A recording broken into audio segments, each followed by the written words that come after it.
El Señor esté con ustedes. Del Santo Evangelio según San Mateo.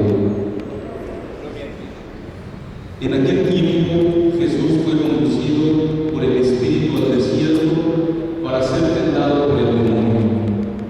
Pasó 40 días y 40 noches sin comer y al final tuvo hambre. Entonces se le acercó el tentador y le dijo: si tú eres el Hijo de Dios, manda que estas piedras se conviertan en panes. Jesús le respondió: está escrito, no solo de pan vive el hombre, sino también de toda palabra que sale de la boca de Dios. Entonces el diablo lo llevó a la ciudad santa, lo puso en la parte más alta del templo y le dijo: si eres el Hijo de Dios, échate para abajo, porque está escrito, mandará a sus ángeles que te cuiden y ellos te tomarán en sus manos, para que no tropiece tu pie en piedra alguna. Jesús le contestó: también está escrito, no tentarás al Señor tu Dios. Luego lo llevó el diablo a un monte muy alto y desde ahí le hizo ver la grandeza de todos los reinos del mundo y le dijo: te daré todo esto si te postras y me adoras. Pero Jesús le replicó: retírate, Satanás, porque está escrito, adorarás al Señor tu Dios y a Él solo servirás. Entonces lo dejó el diablo y se acercaron los ángeles para servirle. Palabra del Señor. Felicidades. Hemos escuchado en estas lecturas dos tentaciones, la que se hace a Adán y Eva y la que se le hace a Jesucristo.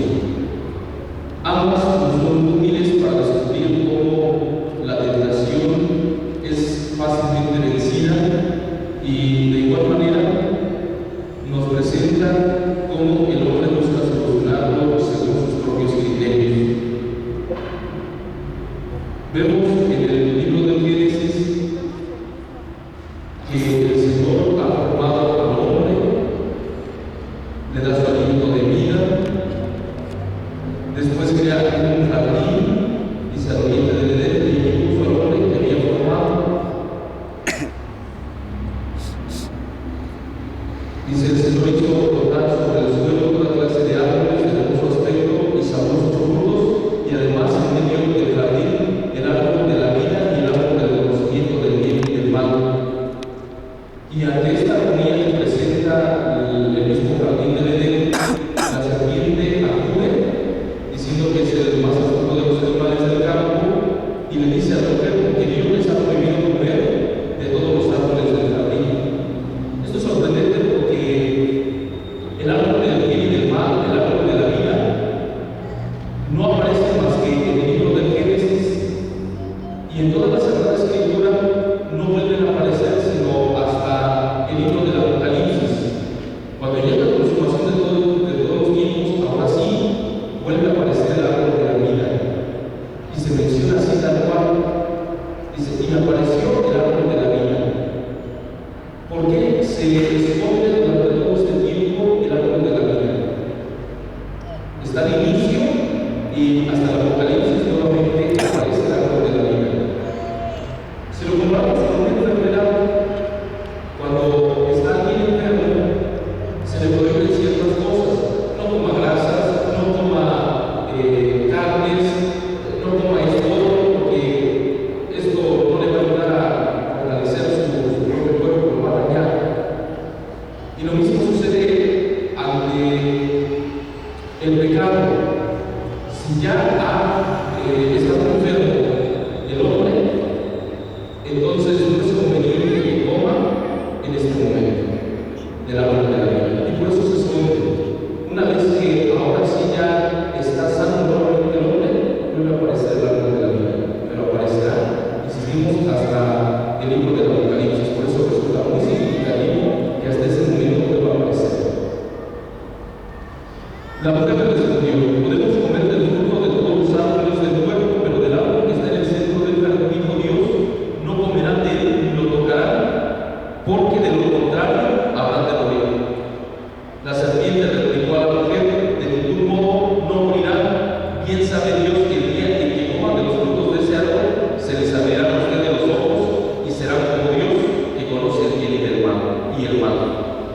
La mujer vio que el árbol era bueno para comer, agradable a la vista y codiciable, además para alcanzar sabiduría. Tomó pues de su fruto, comió y se lo dio a su marido, y el cual también comió. Entonces se ve la realización en este gesto de manera muy importante. El hombre y la mujer caen ante esta trampa que presenta el demonio. Y vemos en Jesucristo, en cambio, cómo Él se vence la tentación. En primer lugar, vemos que la tentación no es pecado.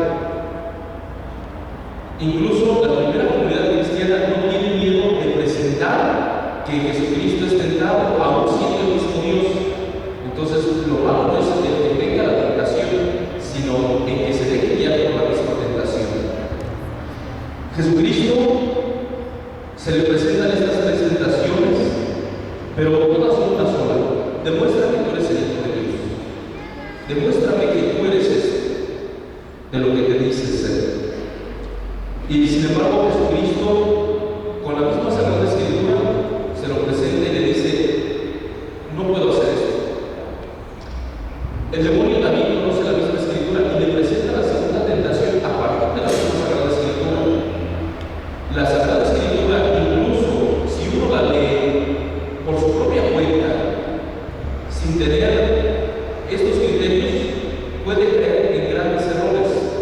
Y esto lo hemos visto a partir de la misma historia. Un Lutero que dijo que la sola Escritura, ¿cuál es el resultado? Empezaron diciendo, pues nada más aceptamos los sacramentos del bautismo, de la Eucaristía y nada más. Ahora los protestantes no aceptan ni los sacramentos, ni aceptan a María, y si es posible, quitando ciertos textos de la Sagrada Escritura como considerados importantes. La sola Escritura nos lleva al error, nos lleva a caer en una tentación muy grande. El demonio también la conoce y la utiliza a su manera y la sigue utilizando a su manera. Así que también debemos de ser cuidadosos al leer la Sagrada Escritura. Fíjense cómo sigue siendo motivo de tentación la misma Sagrada Escritura, leída por nuestra propia cuenta o por nuestra propia interpretación. El demonio sigue presentando dos grandes tentaciones. La primera, no lea usted la Sagrada Escritura porque la Sagrada Escritura es machista. Vean, el ejemplo es claro. Ponen a la mujer que es la más débil y véanla como si fuera la más bonita porque, pues mire, cayó fácilmente. El demonio es muy astuto y sabe perfectamente en dónde atacar. No ataca en cualquier lugar, sino en el más importante. Si ataca a la mujer, es atacar a las fuentes de la vida. Ataca a la mujer porque si ataca a ella, destruye toda la humanidad. Vamos, al fin de cuentas, ¿quién es la que forma a los hijos? La mamá o la abuelita. Si la abuelita o la mamá no forma bien a estos hijos, destruye fácilmente a la sociedad. Por eso aquí el demonio es muy astuto y le dice a usted: no le hagas la Escritura porque es machista. Nuevamente nos presenta una trampa y a la mujer le hace pasar como si fuera la culpable de todo. Incluso la Sagrada Escritura no culpa a la mujer de esa tentación, y lo vemos con toda claridad en esta lectura de la carta del apóstol San Pablo a los romanos. Así como el pecado de un solo hombre, Adán, vino la condenación para todos, así por la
nos lleva a sufrir, nos lleva a no ser felices. Aquí cuando dice estaban desnudos significa que estaban desprotegidos. Cuando uno, sobre todo en invierno, no se cubre bien, se siente desprotegido. Se cubre incluso con los brazos o buscamos calentados de cualquier forma. Lo mismo aquí está expresando, estar desnudos significa que estamos desprotegidos. Antes gozábamos de esa protección de Dios, incluso platicábamos, caminábamos por el jardín y podíamos dialogar directamente con Dios. Ahora nos sentimos desprotegidos. Entonces no es un pecado que sea simplemente como lo presenta. El tener que elegir entre Dios y vida de sexualidad, porque ese es el criterio. Si yo quiero seguir a Cristo, entonces pues tengo que abandonar la vida de sexualidad. No, aquí no lo presenta de esa manera. Y la situación es sumamente compleja para la persona, porque ¿qué termina optando la persona? Pues si de disfrutar la vida a disfrutar a Dios, pues mejor más adelante le pediré perdón y ya me acercaré nuevamente a Dios. No es esta la finalidad, sino que usted aprenda a seguir plenamente a Cristo. Sin embargo, la situación se agrava cuando el hombre busca sus propias soluciones. Y vean cómo termina este texto del Génesis que nos ha presentado la Biblia de la palabra de Dios. Entrelazaron unas hojas de higuera y se las dieron para cubrirse. Las soluciones del hombre son muy pequeñas, no alcanzan a resolver el problema. ¿Qué hará Dios para resolver esta situación de una manera pues, muy sencilla y rápida? Dice más adelante, les hizo unos pequeños vestiditos de pieles. Les hizo unos vestidos de pieles. No se compara en nada con las hojas de higuera que nos dice este texto, con lo que se había puesto. Es más efectiva las soluciones de Dios y todavía más es efectiva la solución que da el mismo Dios. Otro engaño que nos presenta el demonio es que usted, ¿por qué va a pagar las consecuencias del pecado que ni siquiera cometió? ¿Por qué? Bueno, pues si no hubiese cometido ese pecado, nosotros estaríamos gozando de esos beneficios que tenía el jardín de Edén. Pero después de Cristo también gozamos los beneficios de la pasión de un solo hombre, nos dice la San Pablo. Así que no tenemos por qué confundir nuestra misma vida de fe, decir, pues ¿para qué tengo que hacer eso? ¿Para qué tengo que vivir considerando que yo nací en el pecado? Si nosotros comprendemos, también podemos decir, pues que hemos nacido ya bajo los efectos de esa misma redención que Cristo ha traído. Nos vemos fortalecidos y nos sentimos de esta manera plenos para llegar al final de nuestra preparación, que es la Cuaresma, para recibir la Pascua. Y lo sorprendente será pues, precisamente lo que nos enseñará las lecturas de esta Pascua. Simplemente la tercera lectura que corresponde al libro del Éxodo. Ver contemplado, muerto al enemigo, que es el pecado. Así como el pueblo de Israel contempló en la orilla del mar a los egipcios, así también es contemplar nosotros al final de la Cuaresma, la Pascua, los beneficios de todo lo que nosotros vamos a hacer. ¿Qué nos invita en este domingo? Yo creo que viene un compromiso. ¿Qué necesita hacer usted? Las cosas que más trabajo le cuestan, las cosas que más tentación tiene usted, porque no todas las tentaciones son igual para todos, pues esas hay que evitarlas. Por ejemplo, su servidor no tiene la tentación del cigarro. Y puede decir, no, es que eso fácilmente se puede vencer, pero para otros no. O el alcohol, o la vida de sexualidad, o cualquier cosa, o la televisión, o el comer. Esas cosas no ya las quitan.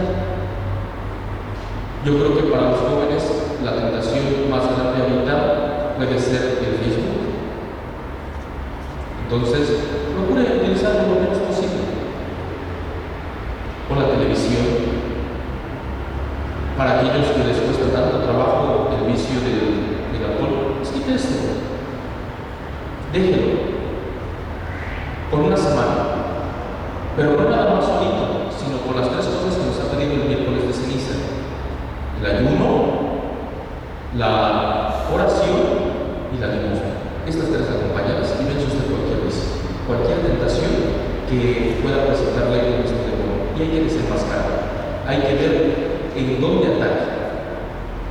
Insistimos, no para todos las tentaciones. Por ejemplo, de las grandes tentaciones del santo cura de Ars, ¿cuál fue? Dedícate a la vida eremítica. Tú no necesitas estar aprendiendo tanta gente, mejor vete al desierto, vete tú allá a orar a Dios. Y cae fácilmente el mismo santo cura de Ars. Sin embargo, cuando escucha reírse al demonio de eso, se regresa nuevamente a su comunidad de Ars. Las tentaciones no son para todos iguales. Así que hay que aprender a discernirlas, hay que aprender a desenmascarar qué tentación puede presentar el nuestro demonio. Y cuando se desenmascara, fácilmente se puede destruir, acompañado de la misma palabra de Dios, de nuestra vida de oración, del ayuno, de la limosna. ¿Qué es esto? Nos ponemos. Hagamos juntos nuestra profesión de fe. Creo en un solo Dios, Padre Todopoderoso, Creador del cielo y de la tierra, de todo lo visible y lo invisible. Creo en el solo Señor Jesucristo, Hijo único de Dios, nacido del Padre antes de todos los siglos, Dios de Dios, luz de luz, Dios verdadero de Dios verdadero, engendrado, no creado, de la misma naturaleza del Padre por quien todo fue hecho, que por nosotros los hombres y por nuestra salvación bajó del cielo, y por obra del Espíritu Santo se encargó de María la Virgen y se hizo hombre, y por nuestra causa fue crucificado en tiempos de Poncio Pilato, padeció y fue sepultado, y resucitó al tercer día según las Escrituras, y subió al cielo, y está sentado a la derecha del Padre. Y de nuevo vendrá con gloria para juzgar a los muertos, y su reino no tendrá fin. Creo en el Espíritu Santo, Señor y Dador de vida, que procede del Padre y del Hijo, que con el Padre y el Hijo recibe la misma adoración y gloria, y que habla por los profetas. Creo en la Iglesia que es una, santa, católica y apostólica. Confieso que hay un solo bautismo para el perdón de los pecados. Espero la resurrección de los muertos y la vida del mundo futuro. Amén. Con fe pidámosle a Dios que escuche la oración de su pueblo. Después de cada petición diremos: Señor,